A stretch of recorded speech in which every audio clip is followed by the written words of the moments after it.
For the win. Garner on the slam. Oh, using Curry way downtown. Oh, what a shot from Curry. I'm picking Denver for the 1 seed. Hear me out.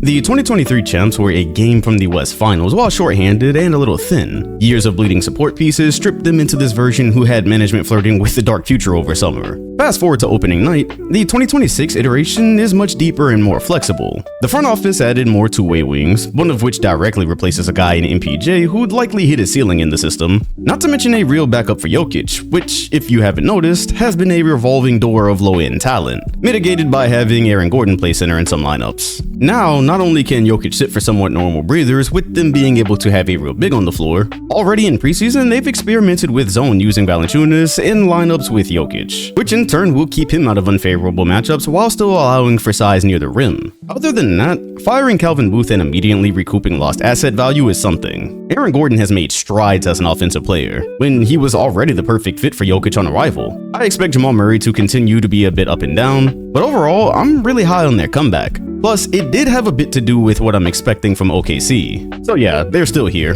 Thunder at number 2. They are loaded as ever, but I expect the repeat year pacing to kick in a little. Title teams usually manage the throttle, but that concept will be featured immediately with no current timetable set for Jalen Williams' return from wrist surgery. Of course, their luxury being they're extremely deep, young, and talented. Whatever amount of time it is, I don't expect it to throw things off too badly. For some reason last year, you were still having to convince fans they were legit up until April. I argued them surviving the momentum shifts of their battles as such a young unit was actually more impressive than just steamrolling through the bracket. I expect this same poise through the season. I also expect them to be smart about their position. A lesson was confirmed 10 years ago when the Warriors never let up in chase of a record that ultimately became a punchline. Could easily see them first again, but the second-seeded defending champion is a story as old as time itself. And surprisingly, like the East, this is where things get blurry. Houston lost Fred VanVleet over summer, which does crush the hopes of an immediate title for the moment in my opinion. This is still a team whose defensive identity worked them up to second seed a year ago without having a playoff-friendly offense.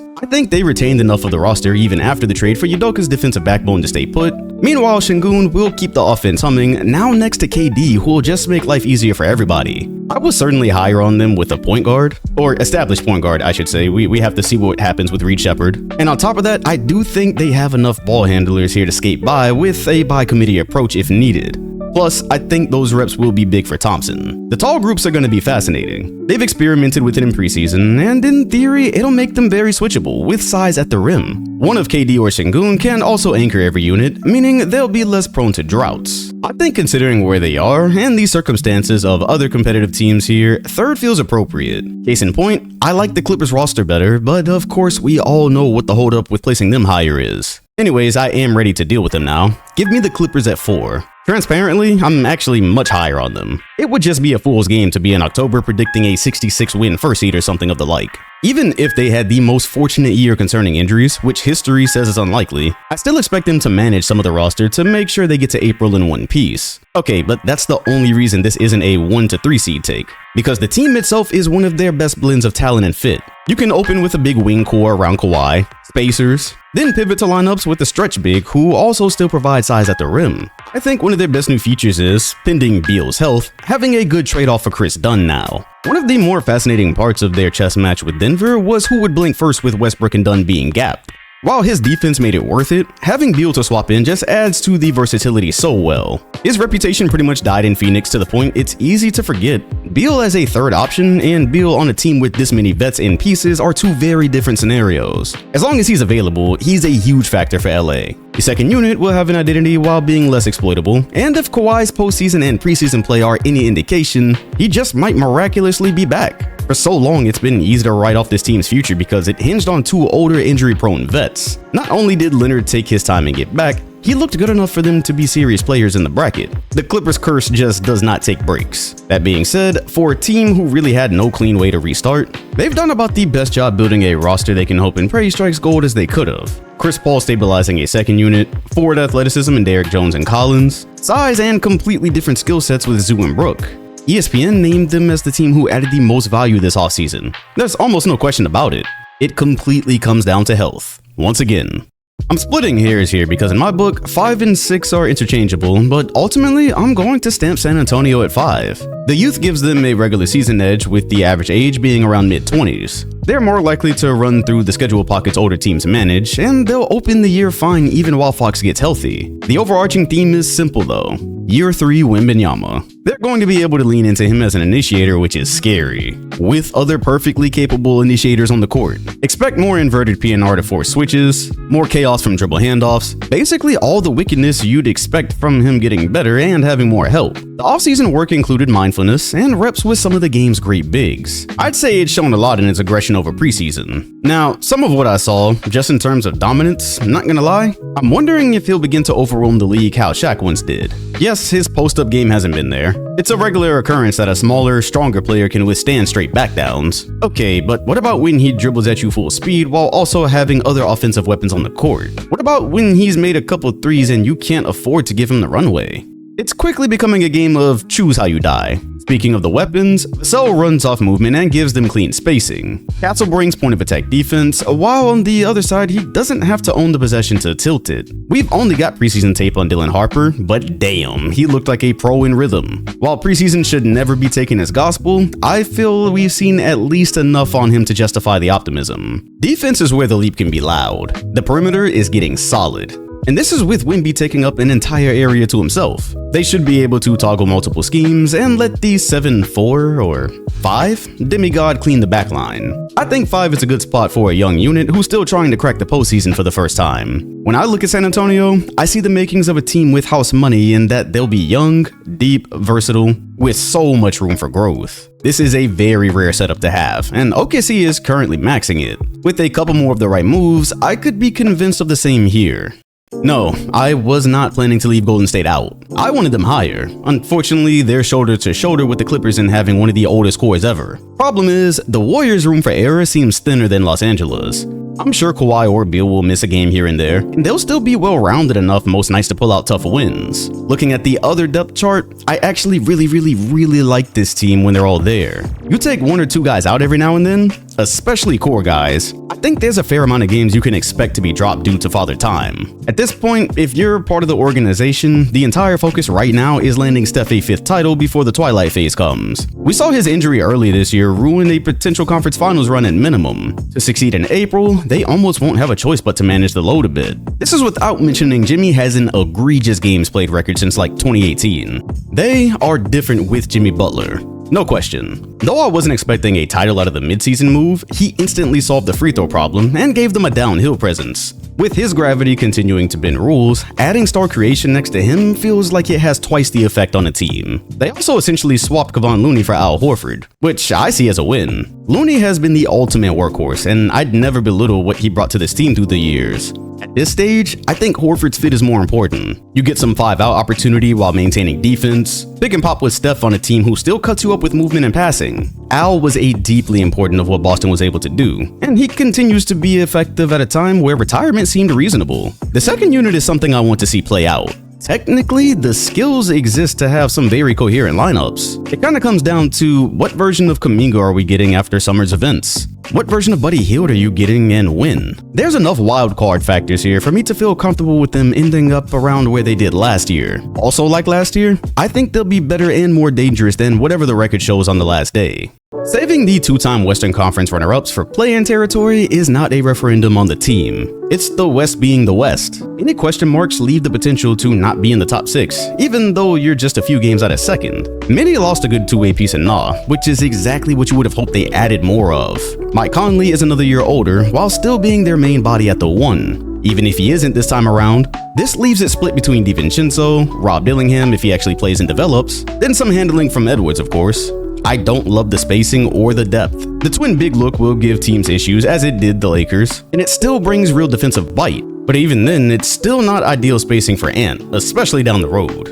Like some other teams here, if a core guy misses time, there isn't a ton of plug-and play on the bench for any of these positions really. Bottom line, they very obviously are playoff worthy, and might even catch some favorable matchups in the postseason if they make it. But the path feels bumpy to me. I ultimately just trust the other 6 teams more right now.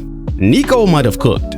I'm high on the pieces, size, versatility, which in turn gives you a very versatile defense. with potentially great offensive talent on the other side. The core question is timeline and health, which is why they find themselves here on my list. What's slated to be one of the best players on the roster is basically still a teenager. I'm expecting an incredible rookie year, though we've spoken of being this young on a team who's actually playing for something. It's a really rare situation, especially for a future number one. Then it's the headliners. Anthony Davis is another year older, and you can never quite excel with his availability regardless of how healthy he's been. Kyrie Irving is working back from the ACL, and until there's a real return window, the offense is going to be kind of figuring things out on the fly.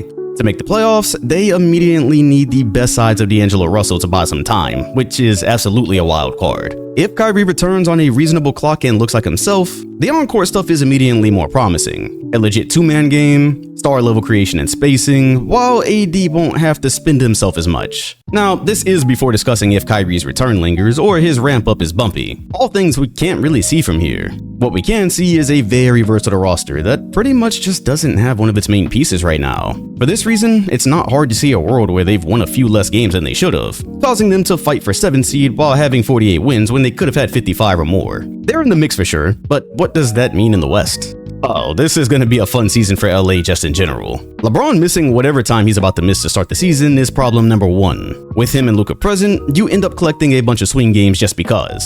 Hopefully it isn't too long. It's just the reports sound like it'll be long enough to potentially have them fighting for their lives some months from now, which just means play-in territory. Outside of his injuries, I wasn't super high on this roster to begin with. This dates back to the trade. The LeBron-Luka effect, the energy, it had them looking like a serious threat down the road. I checked engine first, looking at the support and lack of versatility. Was it addressed over summer? Well, they went and got a big body. I would assume Aiden playing in Portland means most don't fully know what to expect. Yes, you've got more touch and legitimate size near the rim, with the possibility of a little more offensive flow since he's capable of taking mids. I think the learning curve might be nasty. He wasn't shy about saying publicly he hadn't worked with either of the two best players all summer. Then add on any time he has to wait to get real on-court reps with LeBron. Then defensively, I don't really have anything optimistic to say about what pick-and-roll defense may look like with him in the lineup. For a little while, this team will offensively survive mostly from what Luka creates. Austin Reeves will be super important in this manner as well. When Bron returns, assuming he's still him, they'll be in the mix. I just think there's also a good bit of digging that'll need to be done. Memphis keeps running into the same wall, availability. Even before we get to ceiling talk, the floor gets shaky because you can almost always count on the guys who drive their identity to miss time. Jaw's already dealing with something, Desmond Bane is gone, and this just in, even Scottie Pippen Jr. is gone. 12 weeks or something like that. What's left is a roster I actually like on paper. KCP at least fits the 3-and-D bill, but brings less creation than Bane did. I'm excited about the young guys they picked up, but the main reason I ever worry about this team is already going to play a huge part in the very beginning. Honestly, even when healthy, I think a lot of the West fares much better. In short, I think the question marks are justified. Jaw's career should be in the stratosphere right now. Instead, I'm just hoping he plays more than 60 games. To round all of this out, I'm really only mentioning Phoenix because I'm curious. They didn't stumble out of the failed Big 3 era as hard as expected, and the reset has some shape. They drafted a big, added Dylan Brooks for edge and defense, and then the wild card in Jalen Green. Like a couple of teams we discussed over the weeks, this will be a heavy point guard by committee type team. Booker will still have to carry most of the creation, and probably a lot of the organization. You can't ever say from night to night what you're gonna get from Jalen Green, which I consider for Phoenix to be a shot in the dark, hoping a new environment brings him to his potential. That being said, the Suns don't have a ton to gain or lose right now. The one thing he won't be short on is opportunity. I'm not expecting much from this group, but I did think of them enough to stay within reach. I mean, the play-in does that, right? If you remove the insane injury bug from 2025, the West had 11 rosters who could have been competing for a spot. You need to finish 10th to play in. I think all 11 of those teams in 2026, without losing a new player every week, can arguably make the play-in, which also gives them a postseason shot. In the East over the years, it's felt like some teams just ended up in the play-in by default. So because I made room to talk about the Suns, I was thinking, should I have done the same for the Pelicans? And I'm gonna be so real, they just have to show me. I can get excited about them every single year, and I think every single year since we have been excited, it ends the same way for the same reason. Not saying it's that way this year, but just for anybody who would mention them. Such as the Western Conference, where you can almost justify talking about any team. Just don't stretch that too far. If you enjoyed the video, hit the like button and subscribe while hitting the bell next to my name if you want notifications every time a new video drops. Appreciate you watching, and I'll see you all on the next one.